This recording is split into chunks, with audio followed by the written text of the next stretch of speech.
El Apocalipsis de Juan. Aprendamos juntos en estos minutos sobre el tema de este libro maravilloso, de este último libro que conforma la sagrada palabra de nuestro Dios. Desde su mismo comienzo, este libro se anuncia como un apocalipsis o revelación, como un descorrer del velo de los misterios del futuro que culminan con el triunfo de Jesucristo. Los escritos apocalípticos habían descollado entre la literatura religiosa judía durante más de 2 siglos. En verdad, el primer apocalipsis que se conoce, el libro de Daniel, apareció en el tiempo del cautiverio babilónico en el siglo VI a.C. Mediante las guerras de los macabeos, cuando los judíos recobraron su independencia política 400 años más tarde, crecieron las esperanzas mesiánicas que se enfocaban en el anhelado nuevo reino judío, y apareció un conjunto de literatura apocalíptico que seguía en mayor o menor grado la forma literaria y los símbolos de Daniel. En el siguiente siglo, cuando la conquista romana deshizo las esperanzas de los judíos de que hubiera un reino mesiánico mediante los asmoneos, las expectativas mesiánicas llegaron a ser aún más intensas al anticipar los judíos a un Mesías que venciera a los romanos. Durante el siglo I a.C. y el siglo I después de Cristo, tales esperanzas continuaron siendo un incentivo para que hubiera más obras apocalípticas, donde se trata el tema de la literatura judía apocalíptica. Por lo tanto, no hay por qué sorprenderse de que en el Nuevo Testamento, escrito mayormente, si no del todo por judíos y para una iglesia que era mayormente judía en su fondo religioso, Dios colocara un libro de carácter apocalíptico, que expone el punto de vista cristiano de los sucesos que llevarían hasta el introducimiento del reino mesiánico. En sus mensajes a los hombres por medio de los profetas, Dios expresa su voluntad en lenguaje humano y en formas literarias con las cuales estaba familiarizada la gente a quien se dirigieron originalmente sus mensajes. Aunque Apocalipsis es en verdad profecía, difiere de otras profecías bíblicas, como las de Isaías, Jeremías, Ezequiel y los profetas menores, en varios aspectos importantes, y estos rasgos distintivos son las características de la literatura apocalíptica. Entre estas características distintivas sobresalen los siguientes. 1. El alcance cósmico de lo apocalíptico.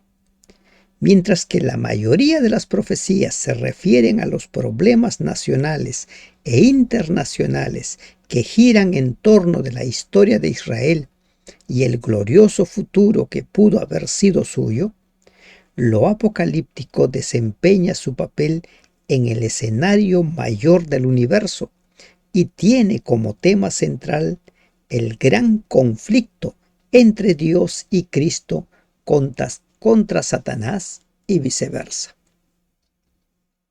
Segunda característica distintiva, la base de lo apocalíptico en visiones y sueños.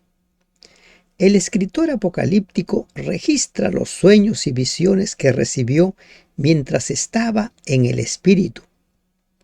A menudo es arrebatado y llevado a lugares distantes donde contempla escenas de majestad y grandeza que sobrepujan toda descripción que pueda hacerse en lenguaje humano. Y allí conversa con ángeles, aunque también se registran estas experiencias repetidas veces en los otros profetas, son particularmente características de los escritores apocalípticos. En realidad, forman virtualmente todo el contenido de las secciones apocalípticas de Daniel y del Apocalipsis. Tercera característica distintiva: el uso de alegorías en lo apocalíptico. En términos generales, en la profecía, los símbolos son lecciones objetivas, concretas de la vida diaria.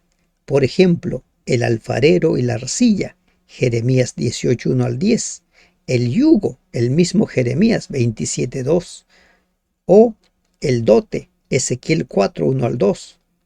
Por otra parte, en la profecía apocalíptica, los símbolos empleados son casi siempre seres que nunca se ven en la vida real, como bestias policéfalas,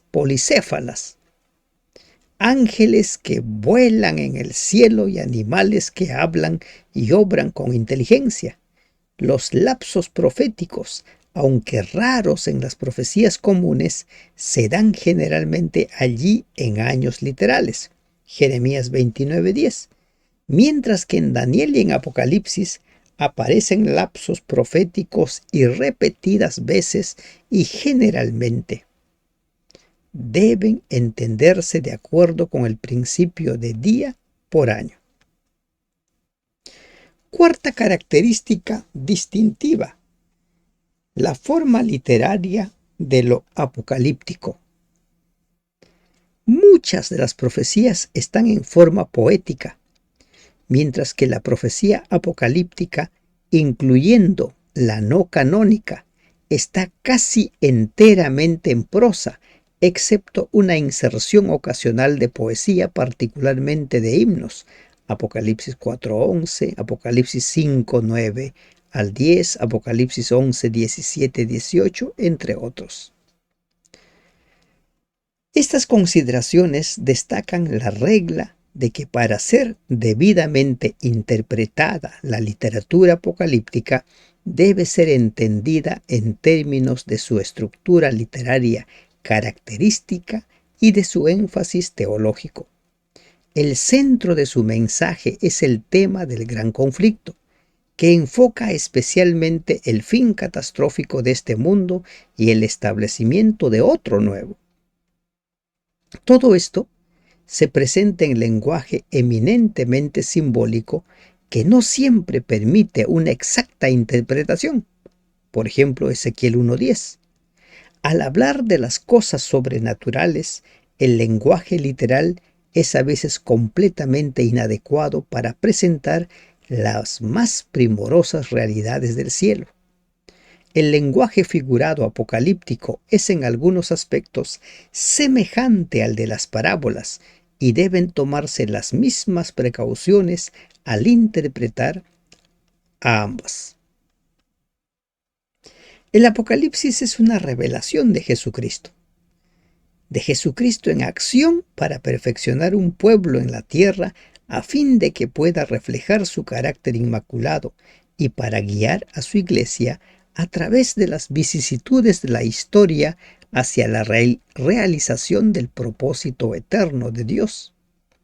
Aquí, en una forma más completa que en cualquier otra parte de las Sagradas Escrituras, el velo que oculta lo invisible de lo visible se descorre para revelar detrás, encima y entre la trama y urdimbre de los intereses, las pasiones y el poder de los hombres, los agentes del ser misericordioso que ejecutan silenciosa y pacientemente los consejos de la voluntad de Dios. El Apocalipsis tiene 4 divisiones principales o líneas proféticas: las 7 iglesias, los 7 sellos, las 7 trompetas y los sucesos finales del gran conflicto. Si se tiene en cuenta que el lenguaje del libro es a menudo sumamente figurado, es esencial descubrir la intención y el propósito de su autor inspirado y el significado de la obra para los lectores a quienes originalmente se dirigía. De otro modo, la interpretación de sus figuras y por lo tanto de su mensaje puede reflejar una simple opinión personal. Los primeros lectores eran cristianos que hablaban griego y quienes ya fueron judíos o gentiles consideraban los escritos del canon del Antiguo Testamento como la palabra inspirada de Dios. Juan 5:39, Hechos 4:14, 2 de Timoteo 3:16, 17, y estaban dispuestos a interpretar la nueva revelación en estrecha relación con la antigua. Y por lo tanto, las siguientes observaciones y principios serán de utilidad para una correcta interpretación del Apocalipsis. Miren, en el Apocalipsis se encuentran y terminan todos los libros de la Biblia, y es en un sentido especial el complemento del libro de Daniel. Mucho de lo que estaba sellado en el libro de Daniel, Daniel 12:4, es revelado en el libro de Apocalipsis, y los dos deben estudiarse juntos. El Apocalipsis contiene citas o alusiones de 28 de los 39 libros del Antiguo Testamento. De acuerdo con un erudito, hay 505 citas y alusiones tales, de los cuales unas 325 son de los libros proféticos Isaías, Jeremías, Ezequiel y Daniel en particular. De los profetas menores son más comunes las referencias a Zacarías, Joel, Amós y Oseas. De los libros del Pentateuco se hace uso especialmente de Éxodo. De las secciones poéticas se emplea salmos. Por ejemplo, Lucas 24:44. Algunos también encuentran ecos de los siguientes libros del Nuevo Testamento: Mateo, Lucas 1 y 2 de Corintios, Efesios, Colosenses y Primera de Tesalonicenses. Hay ilustraciones de la forma en que Juan emplea el lenguaje y las figuras del Antiguo Testamento, ¿no?, a lo largo de este libro. Un examen de las citas y alusiones revela que él traducía directamente del Antiguo Testamento hebreo, aunque a veces bajo la influencia de la Septuaginta o una versión griega posterior. Una comprensión clara de estas citas y alusiones en su marco histórico en el Antiguo Testamento es el primer paso para la comprensión de los pasajes donde aparecen en el Apocalipsis. Entonces, puede estudiarse el contexto en que las usa Juan para descubrir el significado que él les da. Esto se aplica particularmente a los nombres de personas y lugares y a cosas y hechos y sucesos. Como muchos de los símbolos del libro del Apocalipsis ya eran conocidos en la literatura apocalíptica judía, esa literatura a veces ayuda a aclarar el significado de esos símbolos. Los que están familiarizados con la historia romana de ese tiempo también observarán que el lenguaje de Juan describe a menudo el Imperio Romano y las vicisitudes de la Iglesia bajo su dominio. Por lo tanto, un estudio de la historia romana de ese periodo aclara algunos pasajes que de otra manera serían oscuros. Finalmente, debe prestarse atención a las formas de pensamiento y expresión de la época a la luz del fondo cultural de ese tiempo.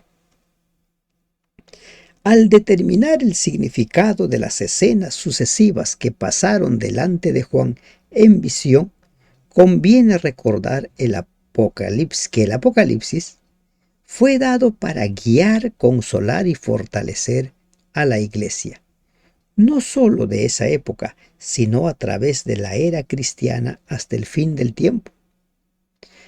En él fue predicada la historia de la Iglesia para el beneficio y vital consejo de los creyentes de los tiempos apostólicos, de los cristianos de las edades futuras y de los que viviesen en los últimos días de la historia de la tierra, a fin de que todos pudiesen tener una comprensión inteligente de los peligros y conflictos que les aguardaban.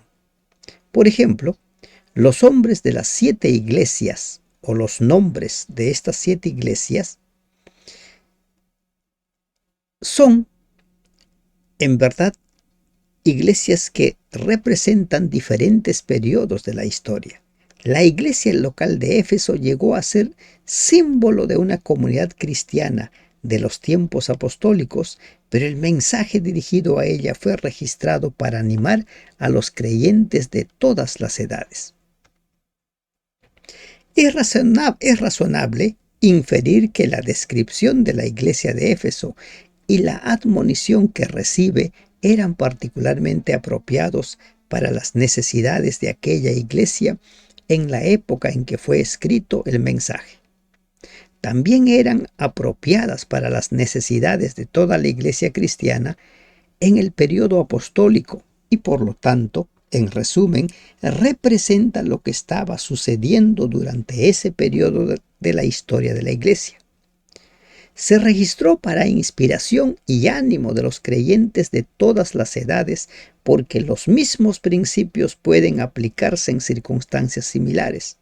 Por analogía, lo mismo es cierto respecto a los mensajes de las otras iglesias, en vista de que las 4 líneas mayores de profecía enfocan las escenas finales de la historia del mundo. Los mensajes del libro de Apocalipsis tienen una importancia particular para la iglesia actual.